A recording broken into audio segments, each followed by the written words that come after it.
एक छोटा सा टॉपिक और रहेगा एक सेकंड चैप्टर में। उस चैप्टर में क्या है कि हमको अगर अल्फ़ा बीटा की वैल्यू दे रखी है, ठीक है बेटा, एक छोटा सा चैप्टर मतलब क्वेश्चन है और छोटा सा एक तुम्हारा स्टैंडर्ड फॉर्म है द्विघात बहुपद की, उसे मैं बताता हूँ। आई कैसी थी, जैसे मैंने बता दिया था पहले। अगर हमें अल्फ़ा बीटा की वैल्यू दे रखी है, यहाँ देखो बोर्ड पर देखो, ठीक है, घर से आया करो तो ये पूछ के आया करो कि हम पढ़ने जा रहे हैं, ठीक है, बातें करने नहीं जा रहे। समझ दिमाग में समझ बिल्कुल तुम्हारे है कि नहीं पता नहीं। तो हर बार कहता हूँ मैं, किताबों के अलावा कुछ नहीं है अभी फ़िलहाल में तुम्हारे लिए, ठीक है। वैसे वातावरण में रहो कि जहाँ से हम कुछ दिखें अगर अलग निखर के, ठीक है। मैंने बोल रहा था अगर जो इक्वेशन वाला था उससे हमने वैल्यू निकालना सीख गए थे, ठीक है, शून्यकों की। अगर हमें शून्यकों की वैल्यू दे रखी है, उससे हमें अगर इक्वेशन पता करनी है, समीकरण पता करना है, तो वो क्या रहेगा, ठीक है। तो कैसे करेंगे देखो, अगर हमें मान लो, मैंने बोला था एक बार कराया था यहाँ पर कि x एक जो शून्यक है वो है अल्फ़ा और एक शून्यक के क्या है बीटा, ठीक है बेटा, है ना। एक शून्यक अल्फ़ा है, एक शून्यक क्या है बीटा। तो क्या लिख सकते हैं इसको, x माइनस अल्फ़ा और x माइनस बीटा, है ना। अब देखो क्या करना है हमें, वो इक्वेशन पता करनी है जहाँ से हमने किसी ने वैल्यू दे दी अल्फ़ा बराबर 4 है और बीटा बराबर 1 है। मान लो अल्फ़ा बराबर 4 है और बीटा बराबर 1 है। तो ये दो शून्यक दे दिए और हमें निकालना है क्या, इक्वेशन, समीकरण निकालना है। तो उसके लिए एक समीकरण है, मैं उसको डायरेक्ट भी बता देता हूँ और आया कैसे भी है वो भी बता देता हूँ। वो डायरेक्ट समीकरण है कि x square minus alpha plus beta into x plus alpha into beta. अभी भी समझ में नहीं आ रहा तेरे,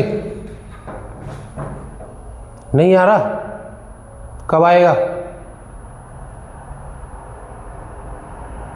मैं बोर्ड में पढ़ा रहा हूं, कुछ तो ध्यान दो, बात करने में लगे हो। यहां देखो ये इक्वेशन है डायरेक्ट, अल्फा और बीटा दो शून्य के उनकी वैल्यू दे रखी है अपने को, और ये डायरेक्ट इक्वेशन है, हमको ये याद रखनी है, ठीक है। नहीं याद रख सको तो मैं इन दो मूलकों से देखो शून्यकों से मैं इस समीकरण को निकालता हूं, ठीक है। यहाँ से पता करो, देखो अगर हम वैसे स्टैंडर्ड इक्वेशन क्या होती है द्विघात बहुपद की, ax square plus bx plus c होती है, ठीक है। इससे हमने कंपेयर किया था, एक वीडियो डाली थी मैंने सेकंड वाली उसमें, ठीक है, जब 3 दिन पहले शायद ट्यूसडे को पढ़ाया था मैंने, तब की बात है। अब देखो करना क्या है, इस समीकरण को या तो हम डायरेक्ट यहाँ से दे रखा है इसमें रख के वैल्यू समीकरण बन जाएगा।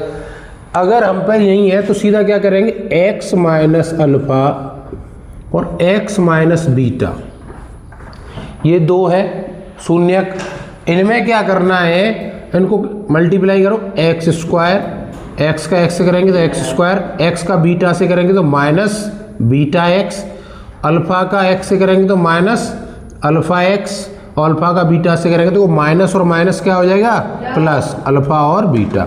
तो इन दोनों से क्या कॉमन है, एक्स कॉमन है, x square minus x common है, ठीक है। तो अंदर क्या बनेगा अल्फ़ा प्लस बीटा, क्योंकि माइनस कॉमन आ चुका है, ठीक है, और प्लस अल्फ़ा बीटा, ये इक्वेशन है, देखो सेम बन रही है, ऐसा ही लिख दो, x square minus alpha plus beta, ठीक है, into x plus alpha beta, आ गई वही इक्वेशन। अब यहाँ इसमें के है, के क्या है, एक कांस्टेंट है, ठीक है बेटा, क्या है गुणांक की जगह पर ले लेते हैं इसको, ठीक है, उसकी वैल्यू हम हमेशा यहाँ के रख सकते हैं, ठीक है, यहाँ ऊपर से भी साथ में चल सकते थे इसको, ठीक, ये है। अब देखो क्या करना है, के की वैल्यू है क्या है, के हमेशा एक क्या है रियल नंबर है, क्या है, उस दिन ही बताया था मैंने, रियल नंबर है, वास्तविक संख्या, वास्तविक संख्या, वास्तविक संख्या, ठीक है बेटा। वास्तविक संख्याएं क्या होती हैं? वे संख्याएं जो परमेय और अपरमेय हों।